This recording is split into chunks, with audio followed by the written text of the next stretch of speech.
Nós iniciamos hoje mais um episódio do podcast Tecendo Ideias do Instituto Contos Ancestrais. Eu sou o Faruk Eu sou a Ana Carolina. e hoje nós damos continuidade ao capítulo 6, Os Três Portais, e nós paramos no episódio anterior, ao final, na passagem do Atreio pelo primeiro portal, e hoje nós começamos a partir dessa chegada dele no segundo portal. O portal só aparece a partir do momento que ele atravessa o anterior, né? Então ele se vê nesse novo lugar e ao se deparar ali com essa situação que, na verdade, ele já não esperava, né? Ele só estava vivendo. Ele percebe que o medo vai se esvai e parece que se esvai para todo sempre. E aí ele vê um grande portão brilhante como a lua e aquela, como se aquela imagem aterrorizante, então, que ele, né, vinha sentindo, aquilo desaparece e ele não sente mais medo. Apesar dele esperar ver um monstro, né, ele está esperando ver algo muito terrível, ele não sente medo. E aí ele vê um menino da sua idade, um menino rechonchudo, de rosto pálido, sentado numa pilha de esteiras, lendo um livro, tem olhos bem grandes e tristes, e esse menino está num lugar onde tem alguns animais imóveis atrás dele, uma águia, uma coruja, uma raposa, e lá de longe ele vê um esqueleto branco que ele não consegue identificar. Nesse momento, o Bastian toma um susto. Como assim? Aquele sou eu, né? E como que pode a descrição com tantos detalhes, né? E ele, não é possível, isso está indo longe demais. Como que pode ter alguma coisa assim num livro? Como que um livro pode falar de um momento tão particular e tão dele? Ele só pode estar ficando maluco. E quando ele fala para ele, se controla, Bastia, você tá louco. E aí, de repente, ele pensa, nossa, mas seria legal se tivessem, né, se soubessem sobre mim em fantasia, isso seria maravilhoso. Mas ele não se atreve a dizer isso em voz alta.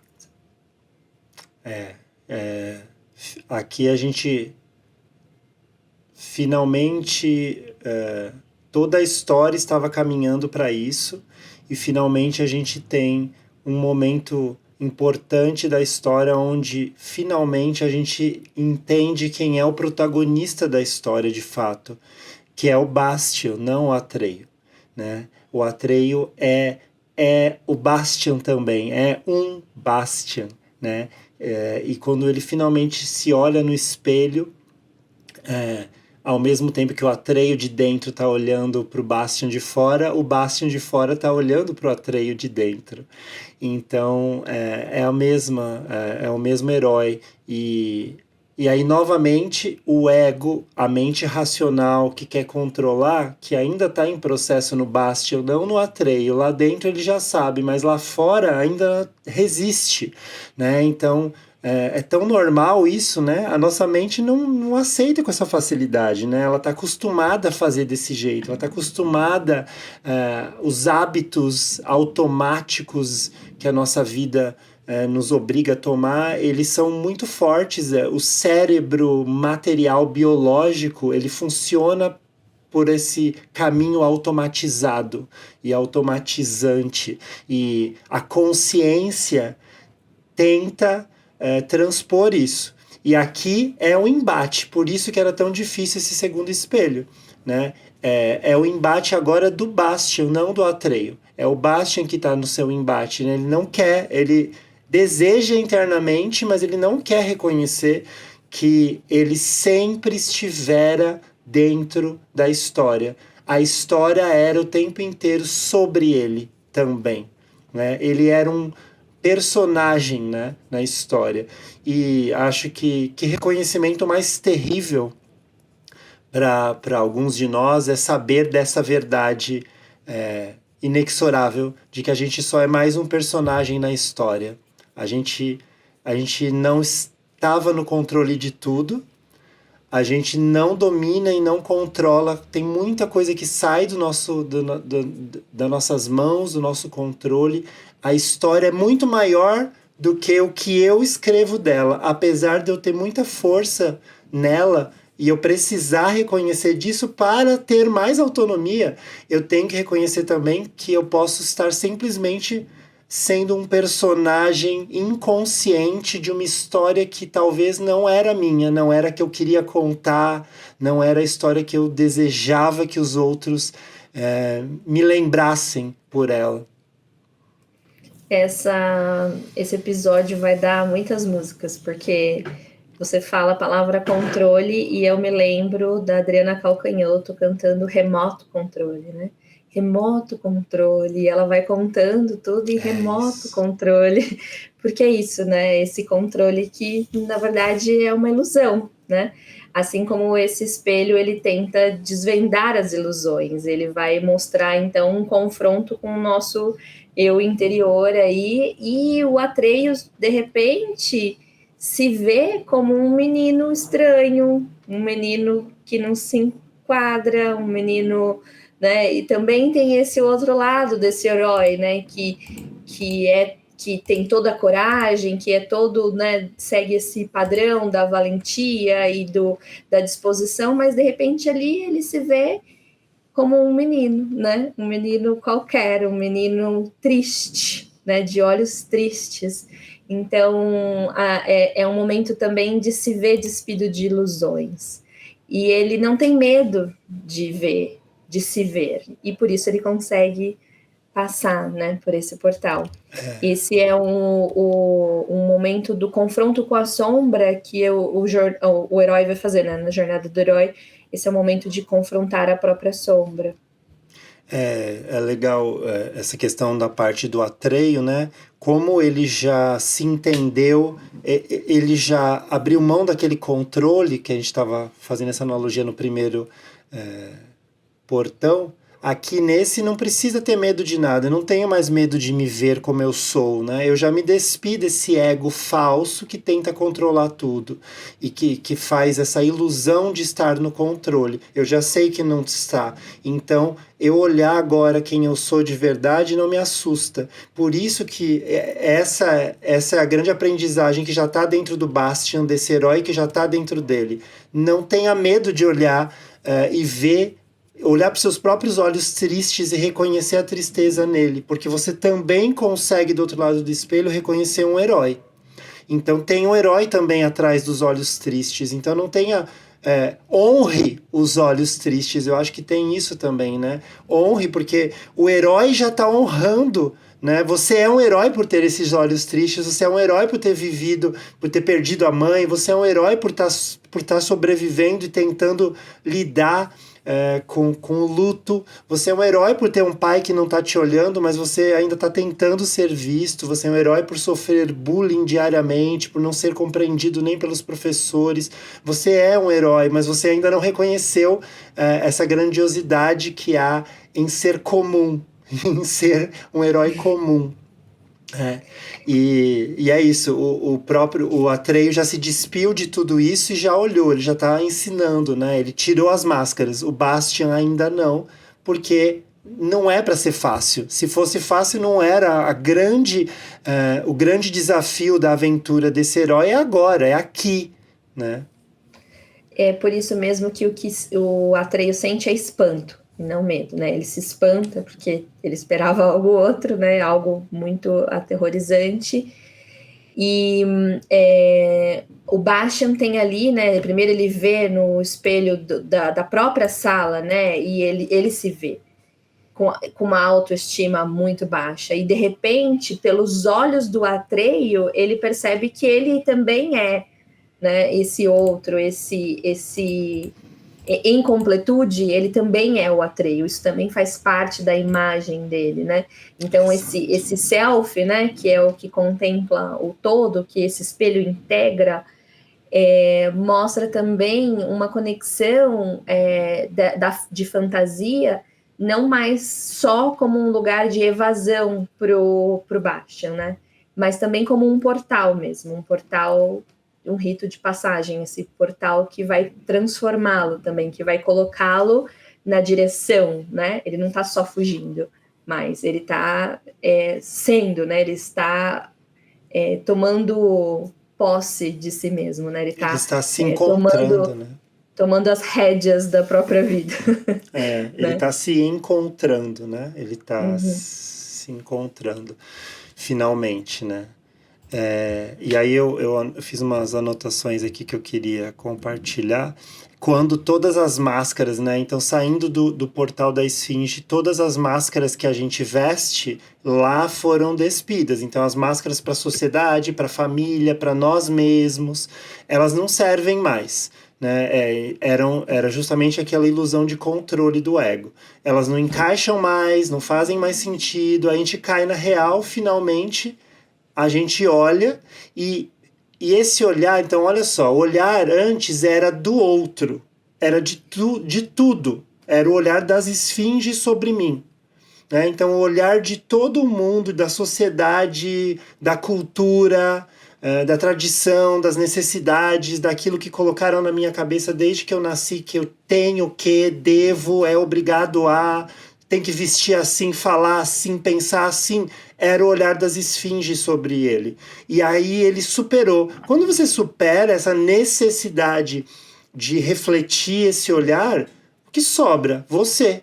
E aí sobra você de verdade, porque até agora você só estava refletindo o olhar do outro, você não estava se vendo e sendo você mesmo. Agora é você. E aí é o pior dos desafios, porque agora você vai olhar para o seu próprio olhar. Você vai ver o que o seu olhar estava refletindo, não o do outro, não da sociedade. Por isso, esse espanto de olhar para esse olhar triste. Porque o que o Bastian está refletindo é tristeza.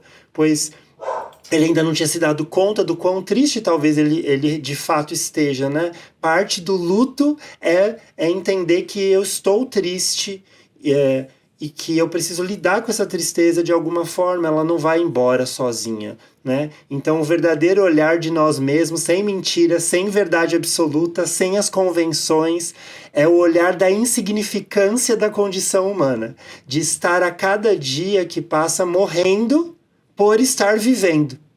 Reconhecer que é a morte diária de estar vivo, caminhar inexoravelmente para o fim, que é a única certeza, é a única constante, de perceber essa finitude, de perceber que a gente é falho, de perceber que a gente é humano, né?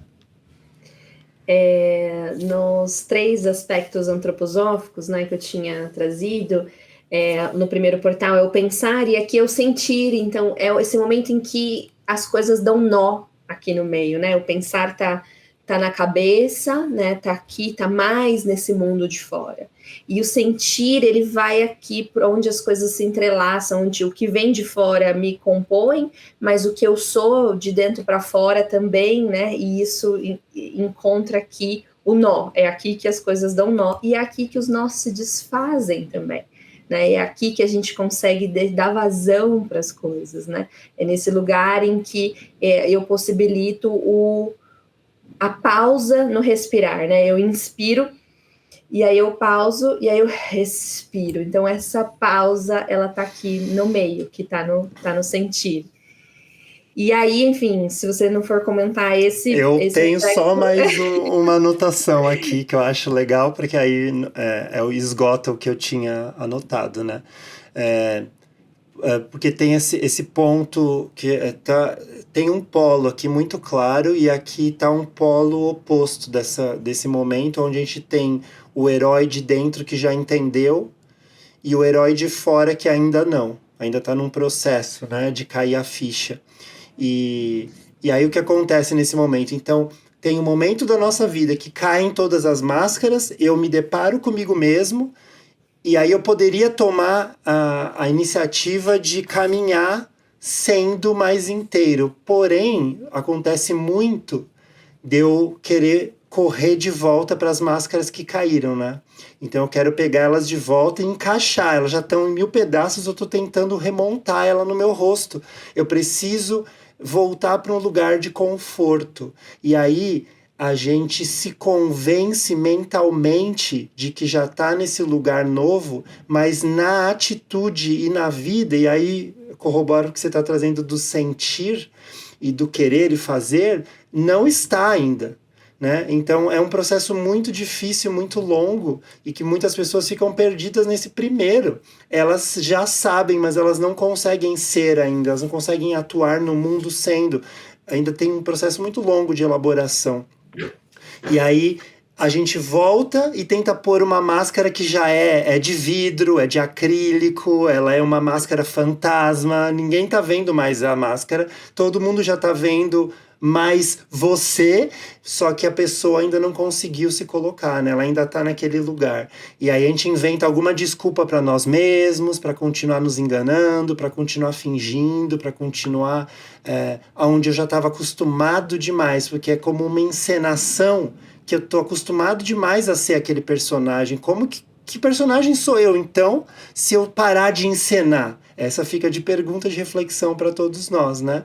E aí o personagem grudou na gente. Quando ele saiu, e agora? Que é isso? E aí eu tenho que me dar conta que era uma casca, era uma pele que nem cobra, que eu tenho que tirar e de dentro eu tenho que sair, porque senão não cresce mais, né? Tem que deixar para trás, tem que arrancar e dói, eu acho, deve doer, né? Precisa ser abandonada para crescer, sabe? Essa cobra que sai de dentro da casca, essa borboleta que sai de dentro do casulo, né? Esse anfíbio que era do mundo da água que nasce pata e agora ele consegue andar no mundo da terra, sabe? Acontece um negócio lá assustador, talvez, que abre um mundo novo, o mundo da terra para anfíbio, o mundo do ar para borboleta, um mundo mais vasto para cobra, só que precisa acontecer esse processo doloroso, talvez.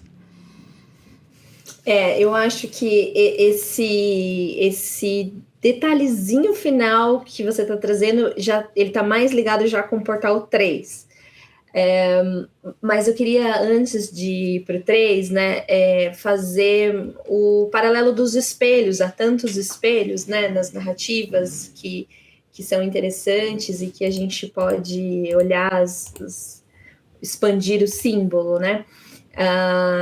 O primeiro espelho, né, que rapidamente vem à minha mente é o espelho do Harry Potter, né? Afinal de contas, é incrível. Mas com tudo que você estava falando, estava me vindo, na verdade, a música do Caetano, que fala que Narciso acha feio que não é espelho, né? Então, o Bastian, ele se acha feio porque ele ainda não se reconhece, né? Ele ainda não se entende inteiro. E então é difícil porque o Narciso ele vai se olhar, ele se olha, né? O espelho narcísico é o espelho das águas, né? E a água como espelho é um símbolo incrível também. E a água tem a ver, né, com essa coisa das emoções, com os sentimentos, né?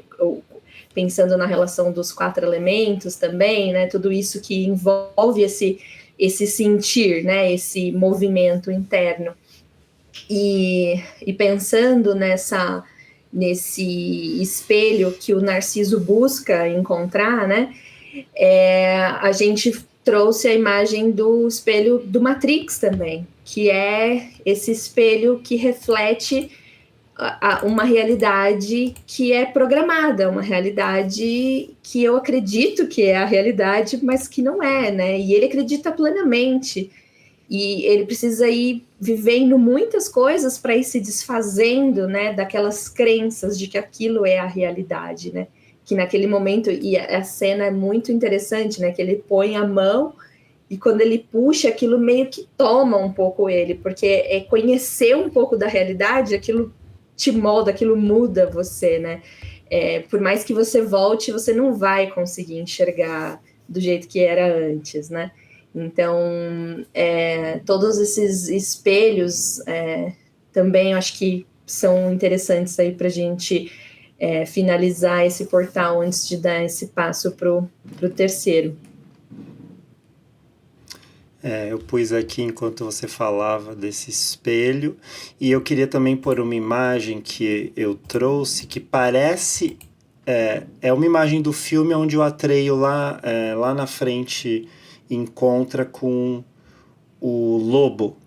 Mas, muito interessantemente, essa imagem está parecendo que ele está olhando no espelho. Você falou naquele momento dessa questão de olhar o confronto com a própria sombra. E aí eu pus aqui essa imagem, né? Ele olha para o buraco onde está o lobo. E na verdade era o que a gente esperava, era o que o Atreio estava esperando, era o que o Eng-Wook esperava que o Bastian esperava, que a gente ia olhar esse monstro quando se olhasse no espelho.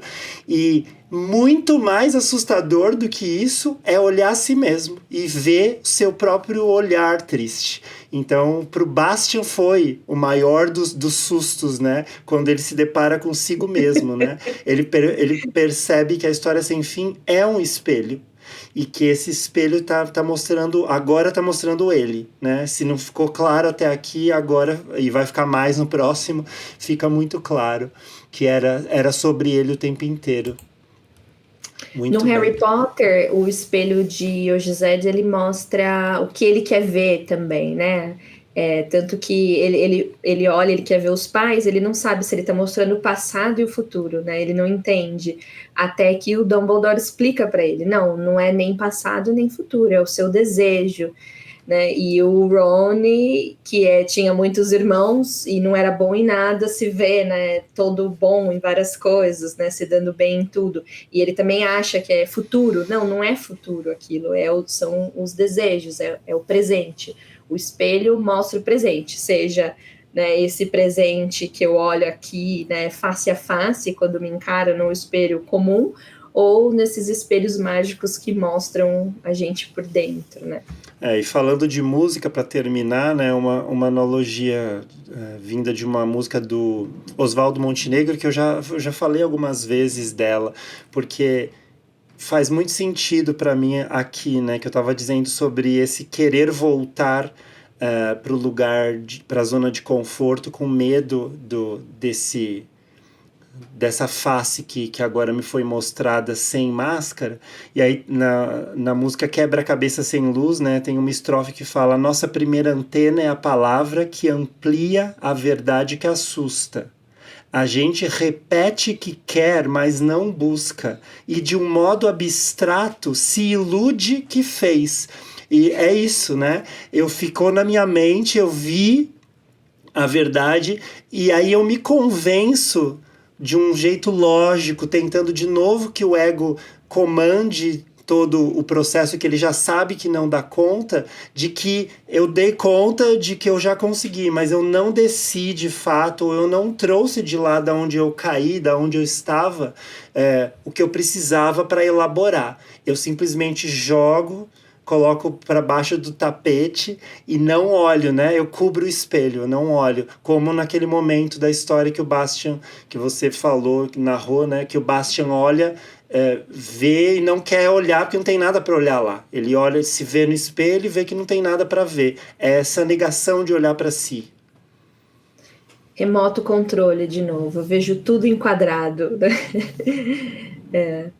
Eu ando pelo mundo e vou vendo tudo, né, por essas lentes, né? Pra gente ir aí para o terceiro portal, eu vou falar da primeira música que veio, a gente não estava gravando ainda, a gente falou, hoje vão vir muitas músicas, né, para esse episódio. Então, eu comentei da música da Marisa Monte, que chama Portas.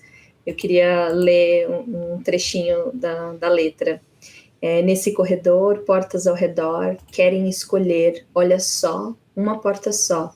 Uma porta certa, uma porta só, tentam decidir a melhor. Qual a melhor? Não importa qual, não é tudo igual. Mas todas dão em algum lugar e não tem que ser uma única.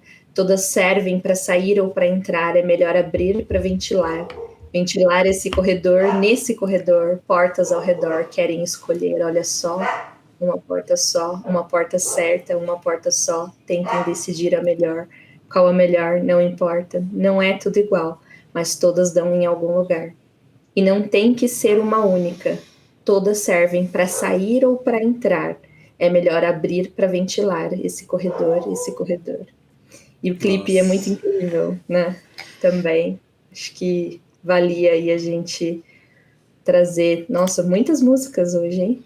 Sim, é legal, né? Não é sempre que vem, e agora vieram Vamos várias. fazer uma playlist. Playlist do. Boa! Da história sem fim. É legal. Bom, então Ah, bom, agora a a gente playlist. caminha, né? Ele passa finalmente e finalmente ele se depara com a última porta e não tem nada. Ele está num lugar deserto onde atrás da porta não tem um lugar para entrar, né? Então é como é um portal mágico mesmo, né? Se eu passar por lá, eu vou para outro lugar que não está espacialmente, materialmente aonde eu estou. É outro buraco de minhoca. Isto. Mas aqui eu gosto muito desse início desse terceiro portal, que ele fala que o Atreus sorriu de espanto e surpreso por ter conseguido tão facilmente, né, passar por aquilo que tantos, né, acharam que seria insuportavelmente difícil. Mas no caminho ele começa a sentir uma coisa estranha, né? E ele começa a sentir. Então ele tem essa percepção, ué, né? Foi mais fácil do que eu imaginava, mas aí ele começa a sentir calafrio, e ele começa a sentir uma sensação de formigamento. E ele não suspeita nada do que aconteceu com ele, mas quando ele passou ali o portão, ele perdeu toda a memória de si, né, de toda a vida que ele tinha vivido, dos seus objetivos, dos seus propósitos, ele esqueceu tudo, até o próprio nome.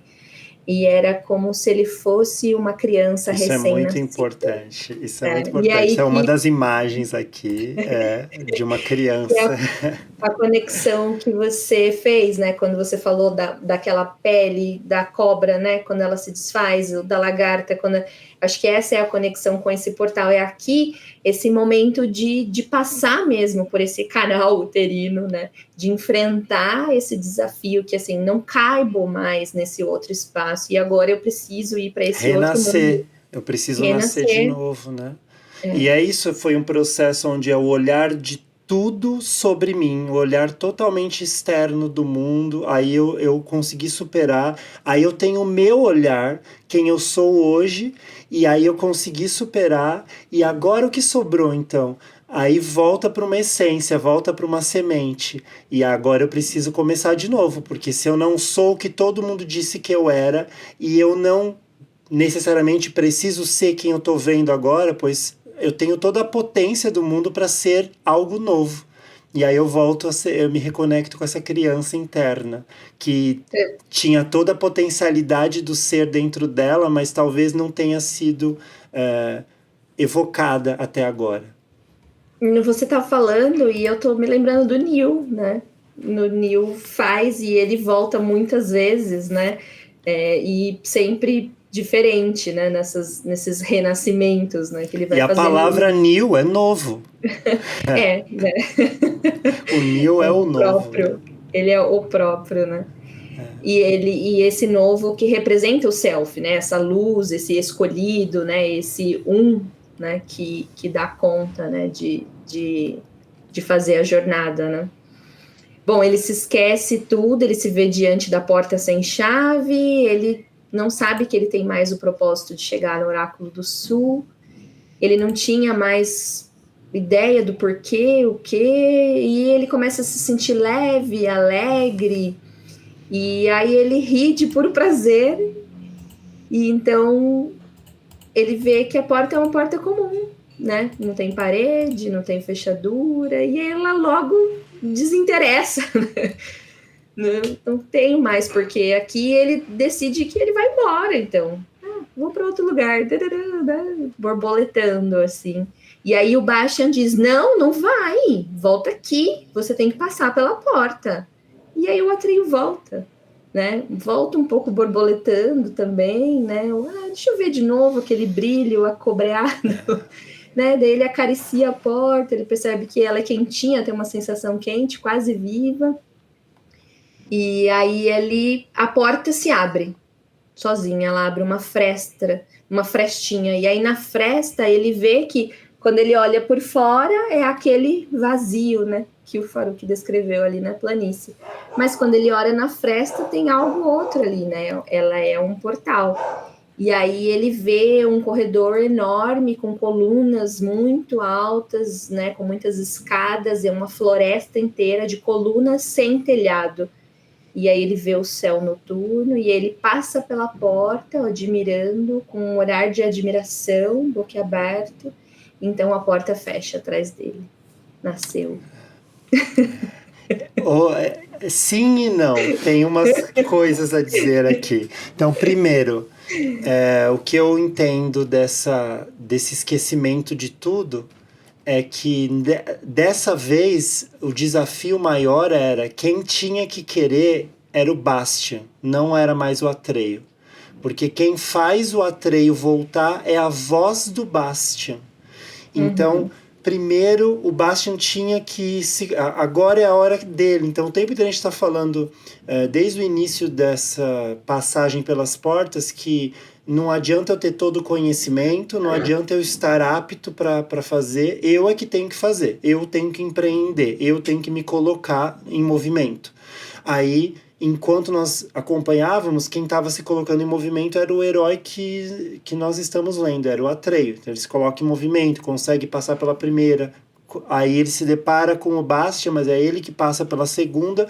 Aí na terceira, se não existisse o Bastian, não teria como o Atreio passar.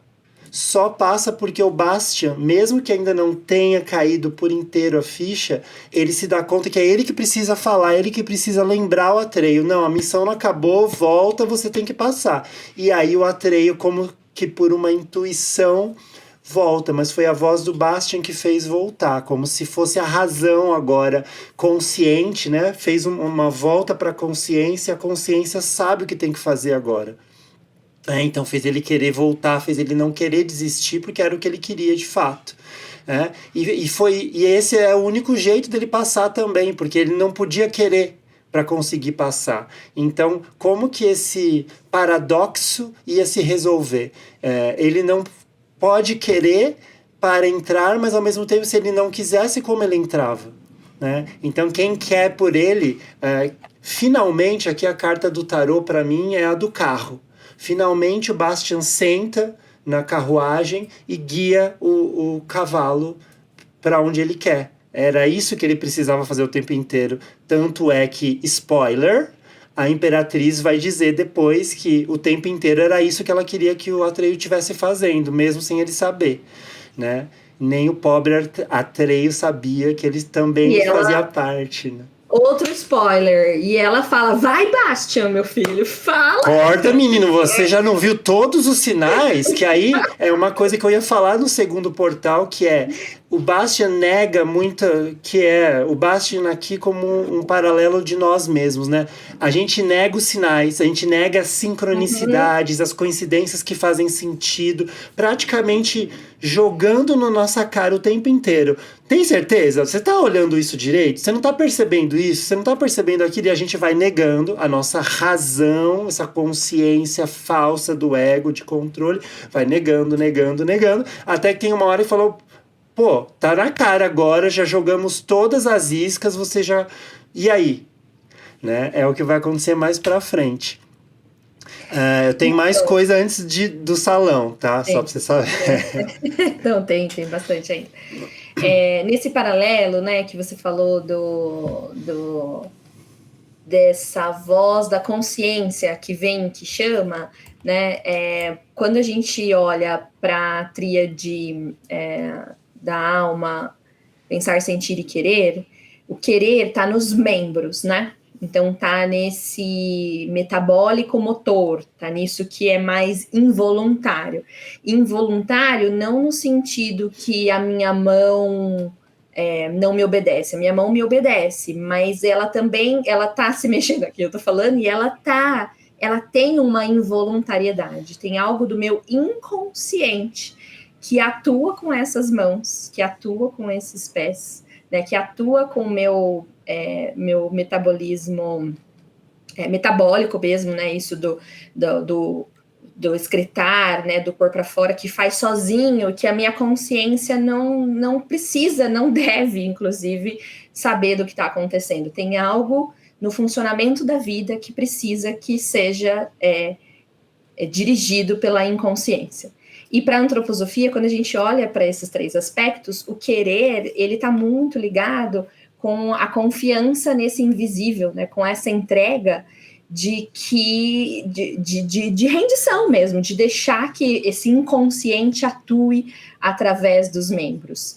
E as mãos, elas são onde a gente, eu, né, falo isso muitas vezes, né, a representação desse 5, né, desse pentagrama que somos nós humanos, né, cabeça, braços e pernas, né, que do homem vitruviano. E aqui tem a representação desses 5, é o que nos difere dos animais e é onde eu transformo o mundo. Então, eu pego diferentes ingredientes e faço um pão, né? Eu transformo o mundo com as mãos, né? Isso muda a relação com a vida e nos coloca num outro patamar diferente dos animais, né? A partir dessa mão, desses 5. E de um lugar que muitas vezes vem dessa inconsciência. E os pés, então a gente brinca, inclusive, né, na antroposofia, que os pés, eles sabem o caminho. Então, se você se colocar na jornada, os pés sabem aonde ir, né? Então, acho que tem esse lugar do querer aqui muito forte, muito bonito, representado, né, por esse portal de nascimento, né, do personagem como um todo, né? Aqui ele está mais integrado, porque é um certo nascimento pro Atreio e é um certo nascimento pro Bastian, e é esse momento em que eles vão se juntar e vão virar um. Então, eu acho que tem algo muito, muito profundo aqui desse trabalho também.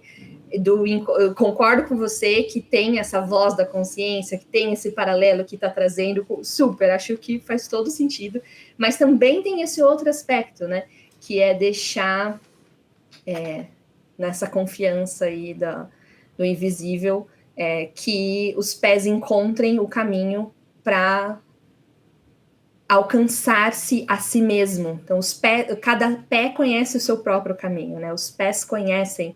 E tem, né, uma expressão em inglês, né, que fala se colocar nos sapatos, né, do outro, porque os pés, eles são essa expressão também de uma certa individualidade, né? Então, eles conhecem o caminho, cada qual o seu caminho. E se, né, como eu, alguém acredita, né, que antes de vir a vida terrena, material, né, antes de encarnar aqui, a gente faz lá alguns acordos, eu acredito nisso, e que ao nascer a gente esquece desses acordos, a gente não tem consciência deles, e a gente vai aos poucos, ao longo da vida, passando pelos nossos portais, né, passando pelos nossos desafios, para ir se reconhecendo e renascendo muitas vezes para conseguir alcançar, relembrar, né, e se a gente se permite que os nossos pés caminhem, eles ajudam a gente a se reconectar com essa missão, com esse acordo que a gente fez lá antes de vir. Mas faz todo sentido porque se eu vou primeiro me despir das máscaras da sociedade, então elas não ditam mais o meu caminho. Aí eu vou olhar para mim como eu sou de verdade. Só que quando eu me olho como eu sou de verdade, eu já estou mais integrado, porque finalmente eu olhei para minha essência, eu olhei para um eu um pouco mais inteiro.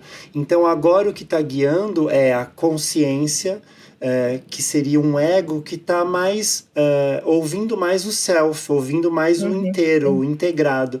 Então por isso que ao mesmo tempo, por isso que essa consciência faz sentido agora, porque ela guia não a partir daquele falso controle do ego anterior, que só replicava a sociedade, e as aparências e as máscaras, mas sim de um eu com consciência que entende que caminho é esse agora, mais inteiro e mais certo de si. Por isso também pode confiar em permitir-se ser guiado, né? Foi o que o Atreyu acabou fazendo. Ele permitiu-se ser guiado, né? Por algo fora que ele também não entende. Algo sobrenatural, né? Algo transcendente.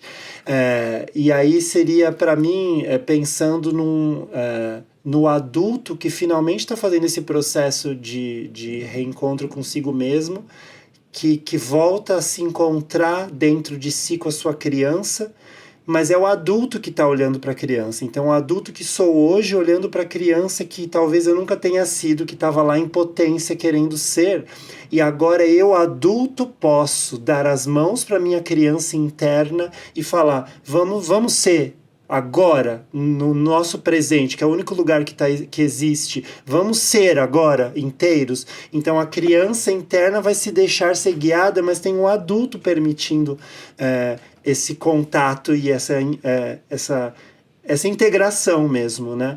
E aí o adulto, o Bastian sendo aqui, na minha analogia, a voz desse adulto finalmente que tem a consciência, que é um adulto que deveria ter e que muitos não têm, olhando e convidando a criança para caminhar junto agora, feliz, alegre, contente, sabe, se deixando guiar. Isso me lembra outra música, que é a música que a Maria Bethânia canta, que chama Debaixo d'Água e chama Agora, que são duas em uma, né? Tem uma poesia no final da música, e depois que ela canta a parte do Debaixo d'Água, ela vai narrando, né?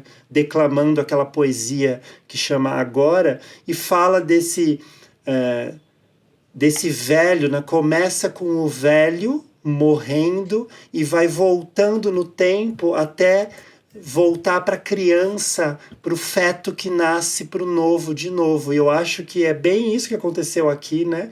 É o velho do primeiro portal, o novo, e até chegar no recém-nascido no último portal, que descobre tudo de novo, né?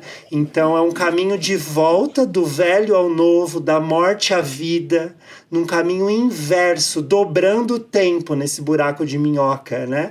Que no inconsciente pode dobrar. O tempo do inconsciente pode acontecer isso, né? Ele pode sim reverter o tempo no inconsciente de maneira consciente agora.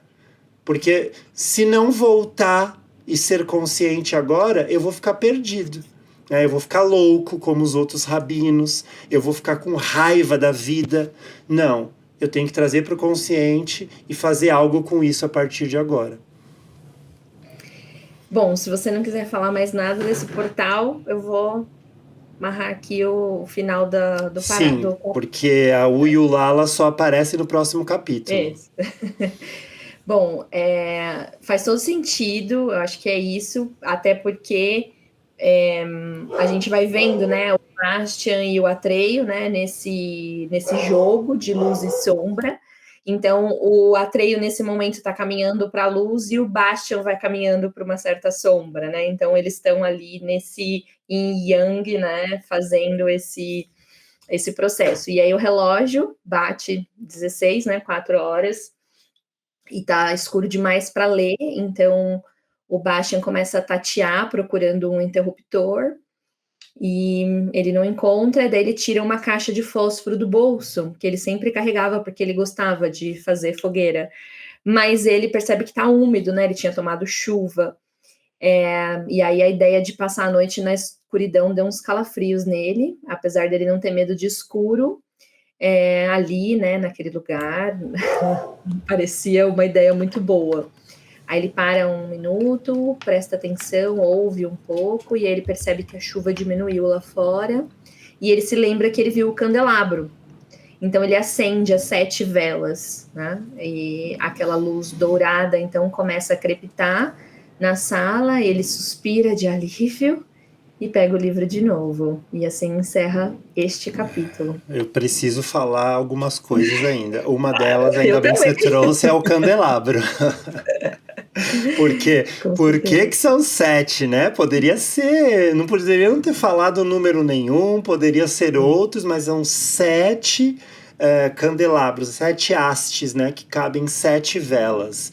E ele acende uma luz dourada. Para mim, me conecta na hora com a ópera do Mozart, a Flauta Mágica, né, que fala justamente sobre o caminho de iniciação, né, em que eles têm que adentrar um templo que é como se fosse um túnel negro, e eles só tem uma pequena luz lá, e depois eles voltam e se encontram com a luz do sol resplandecente, do conhecimento e tal, da sabedoria, e eles estavam se distanciando da rainha da noite, que representava uma luz lunar, que na analogia vinha com um polo negativo de, sabe, de falta de sabedoria, né? De ainda falta de atravessar o limiar da noite para o limiar do dia. E eu vi isso aqui, porque simbolicamente é o Bastian acendendo esse 7 como um número sagrado de sabedoria, de conhecimento, de espiritualidade. Ele acende a luz também fisicamente dessa sabedoria, porque aconteceu alguma coisa especial nesse momento que ele lia e nessa experiência que ele vivenciou, quase sobrenatural, com o livro. E aí ele acende 7 velas que banham ele com uma luz dourada. Então, sim, ele acendeu, como lá no tarô, o eremita, né? Ele acendeu a velinha dele. Agora o Bastian tem a vela dele acesa. Ele não tinha até agora, estava apagada. Ele descobriu que ele tem a potência de acender a própria vela da sabedoria, que é pequena, mas é dele. É ele que escolhe aonde andar e ele que ilumina os caminhos agora dele mesmo. Representa esse despertar da consciência, né, que você estava falando, essa consciência que chega a gritar, né, e o 7, o 7 é esse símbolo, né, das provas iniciáticas, é esse símbolo dos centros energéticos, né, os 7 chakras, né, os 7 cores, 7 notas musicais, né, os 7 dias da semana, os 7 tem muitas representações simbólicas importantes, e que a gente vai enxergar, então, com clareza aqui, que o Bastian também está vivendo isso, né? Então, fica aí a sutileza de que essas narrativas vão se tocando e que tem um limiar entre a imaginação e a fantasia que vão traçar esse caminho de transformação. Então, ele vem acompanhando, né, não só como um leitor, mas também como alguém que está passando os seus próprios portais iniciáticos. E, assim, para a gente que está lendo aqui de fora, já estava claro, né? A gente vem falando disso o tempo todo, mas dentro da narrativa isso brota como um símbolo mesmo, que diz e que marca, né? Viu? Não é só dentro de fantasia, né? O Bastian também está passando por isso. E acho que, da minha parte, para terminar, quando ele finalmente, umas anotações, né? Quando finalmente ele adentra nesse olhar do recém-nascido, que a gente estava naquela analogia, que vê o mundo como uma novidade, né? É finalmente olhar para os problemas insolúveis com uma ideia genial, né? Aquele nosso olhar finalmente que encontra a solução. Por isso que é essa luz da consciência. Porque a gente estava falando até agora de desafios intransponíveis, né? A gente estava falando de se deparar com a morte, de chegar no fundo do poço, de se colocar contra a parede, né, num beco onde parece que não tem saída. Era isso que a gente estava deparado até agora. O herói estava aí, né? Então pensa na nossa consciência quando está diante desse do não haver solução, não há resposta, não há caminho, e aí quase que por um milagre eu encontro o caminho, eu encontro a solução, eu encontro a ajuda, eu encontro a resposta. Então é esse olhar do recém-nascido que olha para o mundo como 100% possível, de infinitas possibilidades, e aí eu encontro a minha criatividade, aí eu encontro esse poder mas tem que estar no adulto esse poder. É o adulto que está olhando através desse olhar, que se permitiu pegar o olhar da criança. E aí ele se conecta de novo com essa sabedoria, esse conhecimento que permite inventar-se a si mesmo novamente, criar o seu próprio mundo, a sua própria realidade, o seu próprio eu, mas agora despido dos preconceitos, dos olhares que vieram da sociedade, da família, do outro, que pertence e potencializa, que consegue criar e recriar, permitindo as novas conexões, as novas experiências, permitindo ouvir a voz interna do seu próprio silêncio. Porque agora a gente vai entrar na voz do silêncio. E eu acho que uma palavra importante aí desse terceiro portal, que eu, na verdade, já nem sei mais se a gente disse, é pureza, né?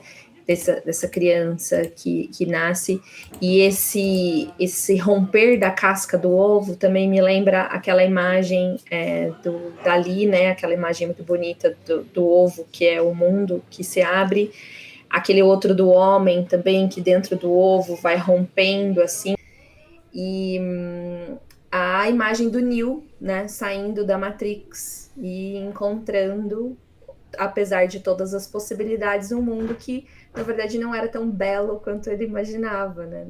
Então, eu tô de fundo com uma imagem de uma mulher mítica aqui com a sua barriga, o universo, né? Então é isso, né? E ao mesmo tempo que você disse aí ele nasceu, ele renasceu, sim, ele nasceu, e ao mesmo tempo isso a gente vai começar a tratar na próxima, só um spoiler, ele também entrou de volta um pouco para o interior de si mesmo, ele entrou de volta para o útero, ele entra num lugar especial aí, ele teve que fazer também esse processo para ele voltar. Por isso que eu trouxe a música da Bethânia, né, dessa volta para dentro da barriga, para dentro do útero, né?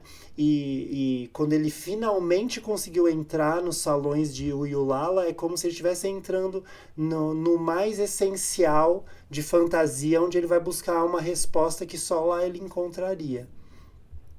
E apesar de ser um retorno, né, de ter essa cobra, né, que come o próprio rabo, não é um simples retorno, porque ele não é mais o mesmo, ele está voltando uma espiral acima, né? Ele está voltando uma oitava acima, ele está voltando diferente, né? Maior, melhor, né? De alguma forma modificado. Então, não é um retorno simplesmente ao estado anterior, né?